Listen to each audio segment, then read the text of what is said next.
previous video abruptly ends. Now coming back to this lecture, I was talking about the religious and philosophical roots of patriarchy, how it tries to marginalize women from its very inception.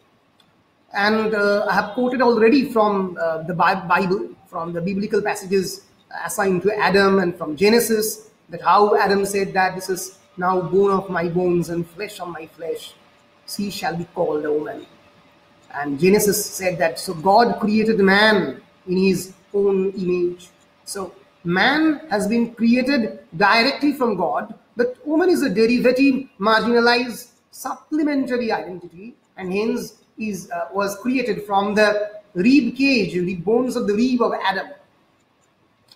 And Aristotle himself, the great philosopher, forefather, said that the female is female by virtue of a certain lack of qualities. And Nietzsche, the German philosopher, said woman is God's second mistake. And our very own Manusmriti said that she has to be protected by her father in the childhood. যেটা আমাদের traditional Indian notion about protecting the woman from various other men, তাদের হাত থেকে যে উইমেনদেরকে protect করতে হবে, কারণ নারীরা তো আমাদের নিজস্ব সম্পত্তি, বিভিন্ন নারী বিভিন্ন মানুষের সম্পত্তি, বিভিন্ন পুরুষের সম্পত্তি, and she has to be protected by her father in the childhood, husband in her youth, and son in her old age. And she does not deserve any forms of freedoms. So, Manusmriti bolo, Bible bolo, Aristotle bolo, Nietzsche bolo, সব জায়গাতেই মানে সমস্ত religious এবং philosophical canonical texte women has always been portrayed and represented as being marginalized. This is a famous passage of Selden, Brooker, and Wilson's introductory paragraph from a reader's guide to contemporary literary theory. And according to them, women writers and women readers have always had to work against the grain. Work against the grain. Against the grain means against the traditional stereotyping. And Aristotle declared that the female is female by virtue of a certain lack of qualities. And Saint Thomas Aquinas, the famous philosopher, come medieval priest, believed that woman is an imperfect man. So always woman ke মানুষের সঙ্গে মানে man বা পুরুষের সঙ্গে তুলনা করে তাকে marginalise করা হয়েছে. There has always been a comparison between the self, পুরুষ মানেই self, and মহিলা মানেই নারী মানেই হচ্ছে other. So when John Donne wrote Here an Angel, he alluded to Aquinas' theory that form is masculine. Form mane eidos. The word form has originally been originated from the Greek word eidos. Eidos means pure. Form of the sun. Sun god ke bola hoy purity of knowledge, jeta Plato refer korechilo. So form is always masculine. Kono dharonai kono kaki kak noy, kaker dharonati sotto. কোনো table নয়, টেবিলের ধারণাটি সত্য. So ধারণা মানেই idea, form, eidos always means the main principle, the purity of thought, চিন্তার বিশুদ্ধতা. এবং সেখানে সবসময় পুরুষ মানে হচ্ছে বিশুদ্ধ চিন্তন, আর মহিলা ম্যাটার, বস্তু, দেহ, বিভিন্ন জৈবিক পদার্থ. মানুষকে দেহ তো মানুষকে সবসময় আটকে দেয়, এই যে কমপ্লিট স্পিরিচুয়াল ট্রান্সেন্ডেন্স থেকে দেহই আমাদেরকে আটকে দেয় নাকি? তো সেই ম্যাটারটা is always feminine. The superior godlike male intellect impresses its form upon the malleable inert female matter. So in pre-Mendelian days, যখন মেন্ডেল প্রথম জেনেটিক্স ইনভেন্ট করছিলেন, men regarded their sperm as the active seeds which give form to the waiting ovum. Sperm ke bola hoto active seed jeta ovum ke form deয়, which lacks identity till it receives the male's impression. In Aeschylus' famous trilogy, the Orestean trilogy, যেখানে victory is granted to Athena to the male argument put by Apollo that the mother is no parent to her child. সেই বিখ্যাত scene যেখানে Apollo অ্যাথেনার হয়ে লড়লো mail আর্গুমেন্টের পক্ষে এবং বলা হলো যে ক্লাইটেমনেসটাকে খুন করেছে, বেশ করেছে, কারণ মানে মহিলা মানে মা তো আসল পেরেন্ট নয়, আসল পেরেন্ট হচ্ছে বাবা।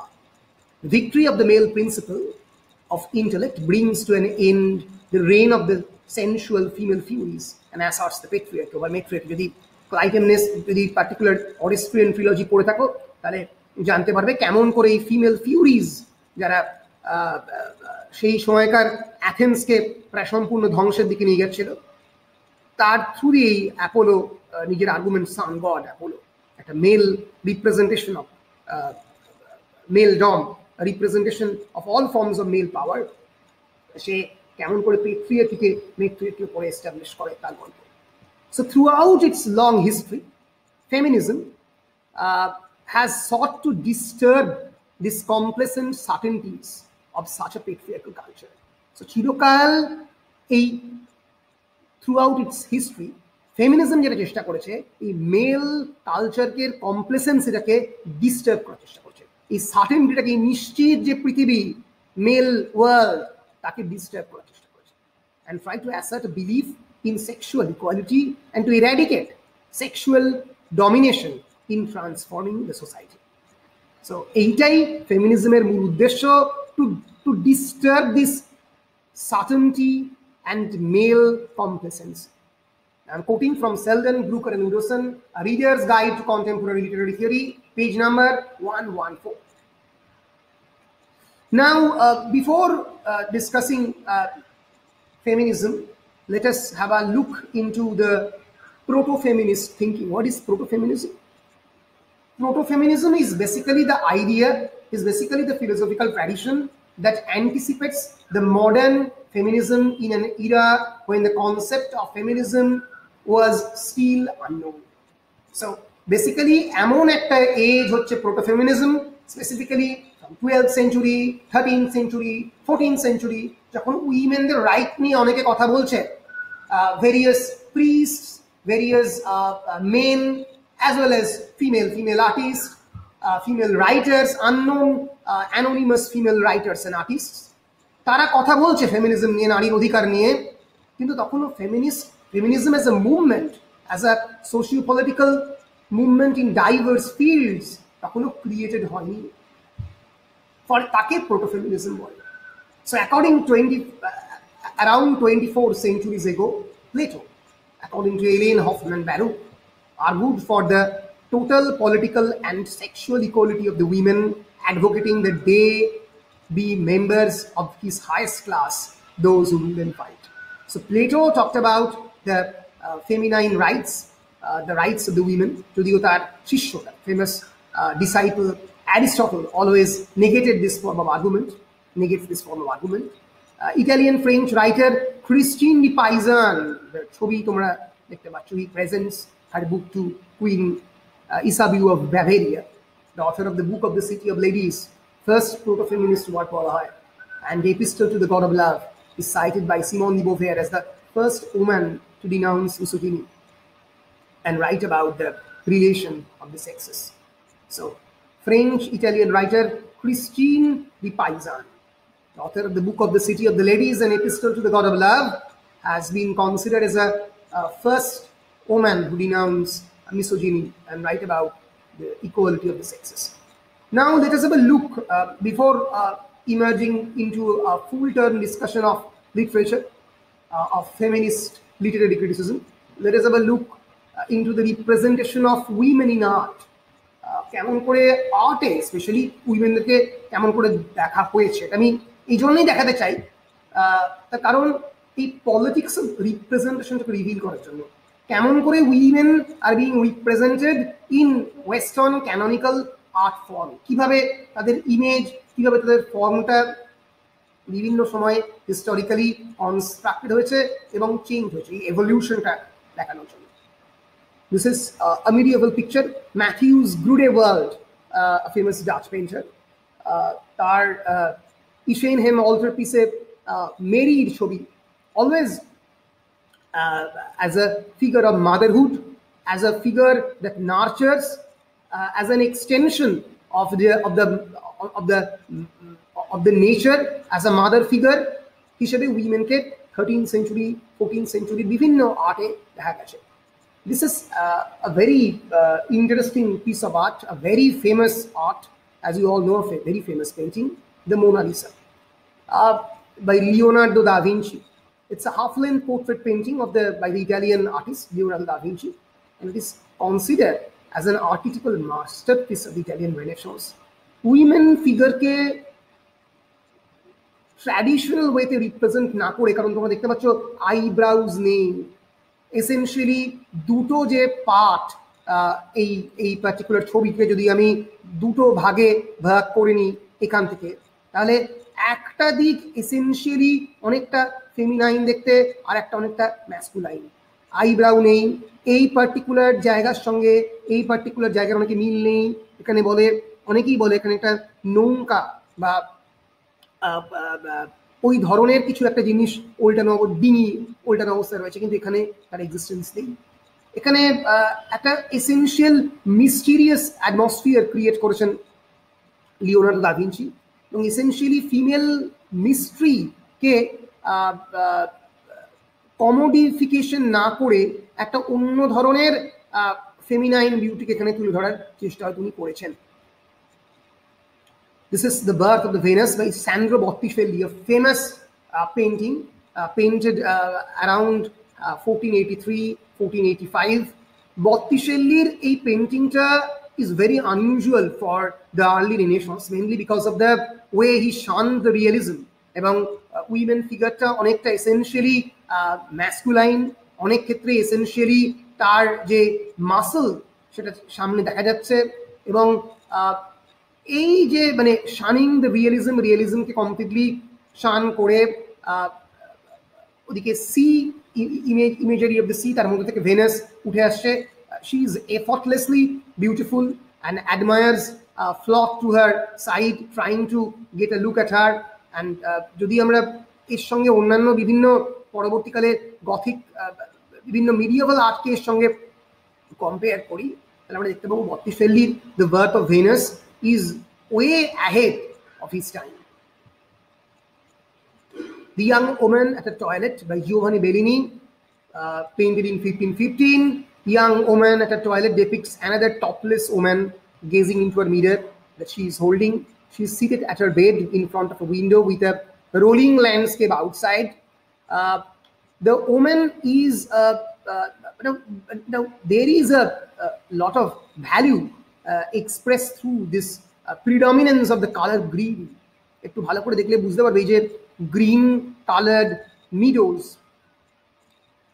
green almost bluish colored sky, bluish colored hair cap, and as well as this green colored wall. This signifies, this imposes a form of value system over the women, and the woman is the focus of the painting. She is being commodified and objectified by the painter, and this is another example of how women are seen as vain and self-conceited. নিজেকে নিয়ে সবসময় ব্যস্ত, নিজের ছবি দেখছে আয়নার মধ্যে, যেটা বেলিনে সম্পর্কে আলেকজান্ডার পোপ যেভাবে রিপ্রেজেন্ট করেছিল তারই অলমোস্ট আমরা বলতে পারি এটা প্রিকার্সার। Young Woman at a Toilet by Giovanni Bellini, another famous Renaissance painting painted in 1515. The expression of the feminine rage in art প্রথম এক্সপ্রেস করতে আরম্ভ করেন Italian baroque painter Artemisia Gentileschi, a famous Italian Baroque painter, Roman painter, by portraying the figure of the Judith beheading Holofernes. We have all heard of the story of the Judith and the Holofernes. It's a biblical story. The Deuterocanonical book of the Judith in Bible tells us the story of Judith and the Holofernes, যেখানে Judith will try to kill Holofernes by attracting him towards her. তার দিকে attract করে এই বিখ্যাত Syrian জেনারেলকে তার ঘরে যাবে Judith এবং তাকে আলটিমেটলি বিহেড করবে, তাকে মেরে ফেলবে। তো স্টার সেই পার্টিকুলার মাইথোলজি হচ্ছে the story of the Judith beheading the Holofernes, কেমন করে হলোফার্নেসের মাথাটাকে কেটে নিয়ে হাতে তুলে অন্যান্য তার যে কম্পেনিয়নদের দেখাবে, এবং তারপরে সমস্ত জিউরা ঢুকে পড়বে এবং ঢুকে সিরিয়ান এম্পায়ারকে, সিরিয়ান আর্মিকে ডিস্ট্রয় করে দেবে। So Judith means actually a female Jew. So Artemisia Gentileschi's famous painting Judith beheading Holofernes. She's an Italian Baroque painter, painted around 1620. আমরা যদি একটু ভালো করে দেখি তাহলে দেখতে পাবো একটা পাওয়ারফুল ফিমেল ফিগার কেমন করে এই বিরাট বড় একটা তরোয়ালকে নিয়ে আস্তে আস্তে তার মাথাটাকে আস্তে আস্তে all the blood is being splattered here. All forms of blood are being splattered here. এবং আস্তে আস্তে মাথাটাকে কেটে নিচ্ছে। So mind that it's being painted in 1620. So Gentileschi's painting is very muscular. The biblical Judith and her maidservant bear down on their victim, the invading Assyrian general Holofernes, as Judith saws at his neck with a sword. And the blood spatters in long, ropey arcs, spraying Judith's chest and the neck. Holofernes' tortured expression and copious amounts of blood are also present in the earlier version of the subject, which Caravaggio actually painted. Caravaggio painting to আমরা দেখব আরেকটা বিখ্যাত painting Judith বিহেডিং হলোফার্নেস, যেখানে জুডিথের companion যে maid servant তাকে help করছে এবং হলোফার্নেসের intoxicated হলোফার্নেসের মাথাটাকে জুডিথ কেটে তার সামনে নিয়ে চলে আসছে। Painted in 1598.